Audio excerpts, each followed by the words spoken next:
ये कहानी एक राजकुमार की नहीं, ये कहानी एक शंख की है। जब सृष्टि में भगवान विष्णु धर्म की रक्षा करते थे, उनके हाथ में 4 आयुध थे, चक्र, गदा, पद्म और शंख, जो स्वयं कभी आगे नहीं बढ़ता, पर हर युद्ध की शुरुआत उसी की ध्वनि से होती है।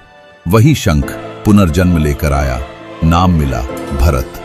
भरत इसलिए जन्मे कि वे राज्य न चाहें, भरत इसलिए जन्मे कि वे स्वयं पीछे रहकर राम को आगे रखें। शंख कभी स्वयं राजा नहीं बनता, वह केवल ईश्वर की सेवा करता है।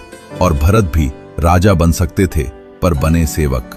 उन्होंने सिंहासन नहीं मांगा, उन्होंने मांगी केवल राम की खड़ाऊं, क्योंकि उनका जन्म शासन के लिए नहीं, त्याग सिखाने के लिए हुआ था। और इसीलिए भरत को दोबारा जन्म लेना पड़ा, क्योंकि संसार को एक बार फिर समझाना था। सबसे महान वही है जो अधिकार होते हुए भी त्याग चुनता है।